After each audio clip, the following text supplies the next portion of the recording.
اللہ رب العالمین نے قرآن مجید میں فرما دیا، ظاہر ہے ہم سب تبدیلی کے خواہش مند ہیں، حالات سے بیزار ہیں۔ حالات جو ہے وہ کوئی بھی ایسا بندہ نہیں ملے گا کہ جو اطمینان کا اظہار کرے کہ بھئی حالات بالکل ٹھیک ڈگر پہ جا رہے ہیں، صحیح جا رہے ہیں۔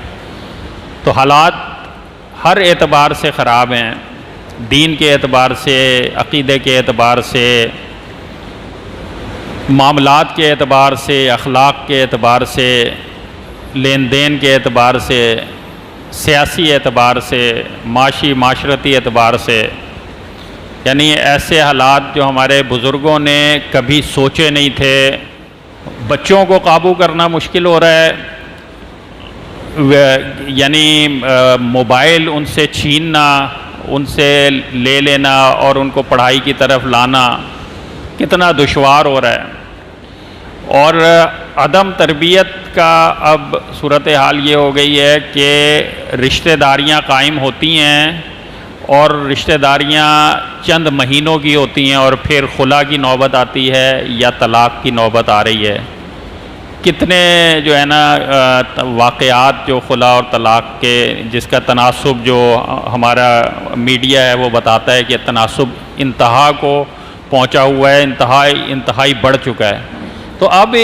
ان حالات کو تبدیل کرنا اور اس کے لیے کوشش کرنا، نبی رحمت صلی اللہ علیہ وسلم جس معاشرے میں مبعوث ہوئے وہ بھی اپنی نوعیت کا بدترین قسم کا معاشرہ تھا، ہر طرح کی خرابیاں تھیں، مایوس کن حالات تھے، جنگیں ہوتی تھیں، آپس میں لڑائی جھگڑے ہوتے تھے، عدم تحفظ میں ہر شخص مبتلا تھا، اس کو اس قبیلے سے خطرہ، اس کو اس قبیلے سے خطرہ۔ اور جب یہ بدامنی کی یہ صورتحال ہو تو پھر جو ہے وہ یعنی معاشی طور پر بھی وہ ایسی کمیونٹی کمزور ہو جاتی ہے۔ تو آپ اندازہ لگا سکتے ہیں کس کس نوعیت کے ان کے مسائل تھے۔ نبی رحمت صلی اللہ علیہ وسلم تشریف لائے اور آپ نے کیا آواز لگائی؟ قولوا لا الہ الا اللہ، اس بات کا اقرار کرو کہ اللہ کے سوا کوئی عبادت کے لائق نہیں ہے۔ اور پھر اس دعوت کو لے کر کھڑے ہو گئے، اس دعوت کو پہنچانے کا حق ادا کیا۔ آپ جانتے ہیں کتنی تکلیفیں جھیلیں، کتنی مشکلات برداشت کیں، کتنی پریشانیوں کا سامنا کیا۔ اپنی جو صرف دین کی وجہ سے اپنی 2 بیٹیوں کی طلاق ہو گئی کہ اس وجہ سے کہ یہ دعوت دے رہے ہیں۔ اسی طرح آپ کے جو بھی آپ پر ایمان لا رہا تھا اس کو کس کس قسم کی اذیتیں اور تکلیفیں دی جا رہی تھیں۔ تو یہ قربانیوں کی تاریخ تھی جو اللہ کے پیغمبر، آپ کے گھر والے اور آپ کے ساتھی رقم کر رہے تھے۔ اب اگر تبدیلی چاہیے، انقلاب چاہیے، حالات کی بہتری چاہیے، تو سب سے پہلی ضرورت ہماری اس چیز کی ہے کہ ہم توحید کو تو ہمارے سمجھ آ گئی، اللہ کا فضل ہے، اللہ تعالیٰ نے ہمیں شعور دے دیا ہے توحید کا۔ اب اس توحید کے لیے قربانی دینے کا جذبہ بھی تو ہو۔ اس توحید کے لیے کم از کم ہم اپنے جسم کو تھکانے، کوئی تو مرحلہ ہے کہ ہم اپنے جسم کو تھکائیں، کوئی تو مرحلہ ہے کہ ہمارے مالی مفادات پہ زد پڑے اس وجہ سے کہ ہم توحید کے علم بردار بن کے کھڑے ہوئے ہیں، ہمارے کاروبار کو نقصان پہنچے کہ اس وجہ سے کہ ہم توحید کے علم بردار بنے ہیں، ہمارا کوئی رشتہ ناتا ٹوٹے اس وجہ سے کہ ہم توحید کے دعوت دیتے ہیں، توحید کے علم بردار بنے ہوئے ہیں۔ کوئی تو مرحلہ ایسا ہے زندگی میں۔ یہ خالی خواہشات سے اور خالی دعاؤں سے تبدیلی قطعی نہیں آتی، کسی صورت نہیں آ سکتی۔ صرف ہم خواب دیکھتے رہیں اور یہ اللہ سے دعائیں کرتے رہے، بیت اللہ کا جو ہے غلاف پکڑ کر بھی دعائیں کی جائیں نا، اور کی جا رہی ہیں۔ آپ ابھی دیکھیں نا کہ حجاج کرام کی تعداد کتنی تھی، 30-35 لاکھ لوگ تھے نا جو حرم میں موجود تھے۔ وہ کیا کیا دعائیں کر رہے ہوں گے، کس طرح کہہ رہے ہوں گے کہ اللہ ترقی عطا فرما دے امت مسلمہ کو، اللہ مسلمانوں کو ظلم سے نجات عطا فرما دے، اللہ کافروں کو تباہ و برباد کر دے۔ تو یہ اتنی دعائیں یہ روزانہ کی بنیاد پر ہو رہی ہیں، کہاں نہیں ہو رہی، مسجد ہو رہی ہیں، ہر ایک اس طرح کی دعائیں کر رہا ہے، لیکن اس کے باوجود تبدیلی تو کوئی نہیں ہے، بدترین حالات ہیں۔ تو مطلب یہ ہے کہ محض دعائیں تو اللہ کے ہاں جب تک بندہ اسباب اختیار نہیں کرتا، اگر دعاؤں کے ذریعے سے تبدیلی آتی تو پھر اللہ کے پیغمبروں کو بھی میدان میں نکلنا نہ پڑتا، لوگوں کے ساتھ جو ہے اپنی دعوت کو لے کر ان کے ساتھ ان کے جھگڑے نہیں ہوتے، ان کی جنگیں نہیں ہوتی، بلکہ ایک جگہ وہ بیٹھتے اور اللہ سے دعائیں کرتے، یا اللہ اس قوم کو عقیدہ درست فرما دے، یا اللہ اس قوم کو ترقی عطا فرما دے، اس میں اتحاد پیدا فرما دے، ان کے معاشی مشکلیں آسان کر دے۔ یعنی آپ کو کوئی نبی ایسا نظر آئے گا؟ قرآن تو نبیوں کی سیرت کا بیان ہے نا، انبیاء کی سیرت اگر پڑھنی ہو تو وہ قرآن تو کون سا نبی کی سیرت آپ کو بتاتی ہے کہ انہوں نے یہ طریقہ اختیار کیا؟ ہر نبی کا جس نبی کا ذکر پڑھیں گے قرآن مجید میں کہ انہوں نے اس قوم کو دعوت دی اور انہوں نے ان کے سامنے لڑائی جھگڑا کیا، انہوں نے کہا ہم نہیں مانتے، انہوں نے کہا تم یہ کون سی دعوت لے کر آگے ہو، انہوں نے کہا کہ بھائی تم جو ہے یہ سارے کام کیا ایک ہی خدا کر سکتا ہے، یعنی طرح طرح سے اعتراضات انہوں نے کیے، اور یہ جھگڑے کی نوبت آئی اور اسی کشمکش میں انبیاء کی زندگی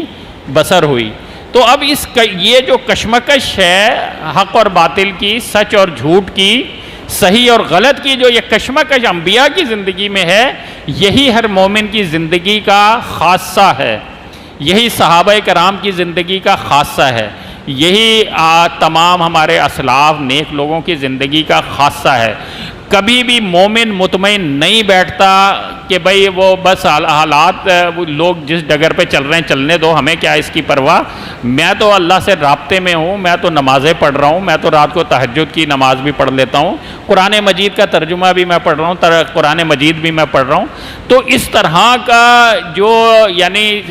سوچ ہے کہ بھئی دنیا جائے بھاڑ میں اور یہ کتنا بگاڑ پیدا ہوتا ہے ہوتا رہے، ہمیں اس سے کوئی سروکار نہیں ہے، یہ روش یہ رویہ مومنین کا نہیں ہے، انبیاء کا نہیں ہے، انبیاء کے ماننے والوں کا نہیں ہے۔ اس کے لیے طریقہ کار اختیار کرنا پڑے گا، نیکی کا طریقہ کار اختیار کرنا پڑے گا، اس کے لیے ہمیں قربانی کا جذبہ اپنے اندر بیدار کرنا پڑے گا، قربانیاں دینی پڑیں گی، قربانی کے لیے میدان میں نکلنا پڑے گا، بغیر قربانی کے کوئی تبدیلی نہیں آتی۔ اب بھی آپ کہیں کہ بھئی یہ جو کفر کا اس وقت غلبہ ہے، یہ شاید شیطان کا کوئی حربہ ہے، شیطانی طاقتوں نے اتنی جو ہے نا مسلمانوں کو اس طرح جو ہے نا جکڑ کے رکھا ہوا ہے، تو بھائی انہوں نے بھی تو قربانیاں دی ہیں نا، یہ دنیا اسباب کی دنیا ہے، یہاں پر جو کوشش کرتا ہے اس کو وہ پا لیتا ہے۔ ایسا نہیں ہو سکتا کہ کوئی مومن گھر پہ بیٹھا رہے اور اس کو سب کچھ مل جائے اور کوئی کافر میدان میں نکل کر محنتیں کرتا رہے اور اس کو کچھ بھی نہ ملے، ایسا ممکن نہیں ہے۔ تو اس وجہ سے اگر تبدیلی چاہتے ہیں، اگر اصلاح چاہتے ہیں، اگر انقلاب چاہتے ہیں، اگر اس دین کا غلبہ چاہتے ہیں، اگر قوم کی اصلاح چاہتے ہیں، اگر اپنے معاشرے کو سدھارنا چاہتے ہیں، تو اس کے لیے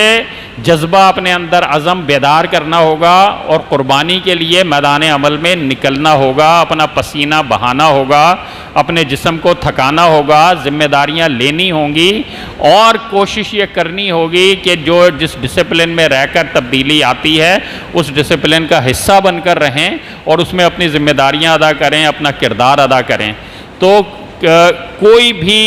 اگر کوئی معمولی سی بھی تبدیلی بغیر کوشش کے، بغیر جدوجہد کے اور بغیر قربانی کے نہیں آتی، یہ ہمیں سمجھ لینا چاہیے، اپنے آپ کو فریب نہیں دینا، بلکہ ہمیں اس حقیقت کا ادراک کرتے ہوئے خود میدان عمل میں نکلنا ہوگا۔ اور دیکھیں جو لوگ اللہ کے لیے قربانی دیتے ہیں، اللہ کے دین کے لیے قربانی دیتے ہیں، اللہ ان کو سر بلند فرما دیتا ہے، اللہ ان کو عظمت عطا فرما دیتا ہے، اللہ ان کو کامیابی و کامرانیاں عطا فرما دیتا ہے۔ یہ اللہ کی سنت ہے، اللہ کا طریقہ ہے۔ اللہ تعالیٰ